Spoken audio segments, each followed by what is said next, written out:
और सभी का धन्यवाद। Praise the Lord. प्रभु बहुत आशीष करे और प्रभु की महिमा करते हैं।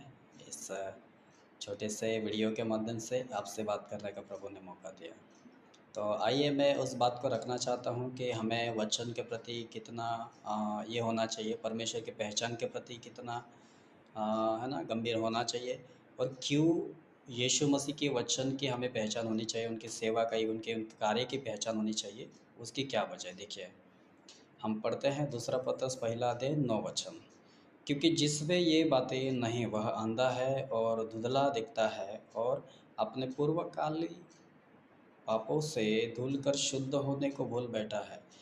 इस कारण हे भाइयों, अपने बुलाए जाने और चुन लिए जाने को सिद्ध करने का भले भांति यत्न करते जाओ, क्योंकि यदि ऐसा करोगे तो कभी भी ठोकर ना खाओगे। यदि ऐसा करने का प्रयास करोगे, करते जाओगे, तो परमेश्वर का वचन कहता है, यहाँ पतरस कहता है कि आप अपने लाइफ में, आप अपने जीवन भर में कभी भी ठोकर नहीं खाएंगे।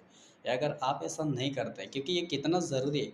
आप लोगों को पता होगा कि रोमियो 12 अध्याय 1 में लिखा है कि जैसे पौलुस कहता है कि मैं परमेश्वर की दया स्मरण दिला करके तुम्हें कहता हूँ कि अपने आप को, अपने शरीरों को जीवित, पवित्र और परमेश्वर को भावता हुआ बलिदान करके चढ़ाओ, क्योंकि यही तुम्हारी आत्मिक सेवा है।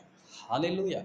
ये कितना ज़रूरी है। तो उसी तरीके से जैसे हम यूहन्ना रचित सुसमाचार 1 अध्याय 1-2 वचन को पढ़ते हैं कि आदि में वचन था, वचन परमेश्वर के साथ था और वचन ही परमेश्वर था। आप इसको दूसरे लाइन से पढ़ सकते हैं कि आदि में यीशु था, यीशु परमेश्वर के साथ था और यीशु ही परमेश्वर था।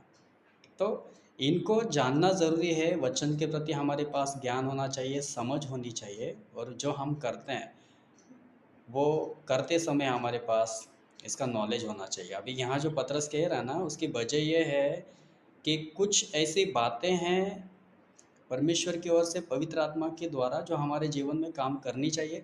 और पौलुस जैसे कि उसके बारे में कहता है, जब आप 9 वचन से पढ़ते तो 8 से पढ़ते तो लिखा है, क्योंकि यदि ये बातें तुम में वर्तमान रहे और बढ़ती जाए तो तुम्हें हमारे प्रभु यीशु मसीह की पहचान में निकम्मे और निष्फल ना होने देंगे। तो आपको निकम्मे भी नहीं होने देंगे, निष्फल भी नहीं होने देंगे। जहाँ कहीं जाके आपके साथ परमेश्वर रहेगा, आप प्रभु के साथ रहेंगे और आपका काम सफल होगा। तो निसंदेह ये काम करने की कोशिश करिए, कभी भी ठोकर ना खाइए और ना तो दूसरों को खिलाइए। हालेलुया, आमीन, प्रेज द लॉर्ड। उम्मीद करते हैं समझोगे और बहुत बहुत आशीष करे प्रभु।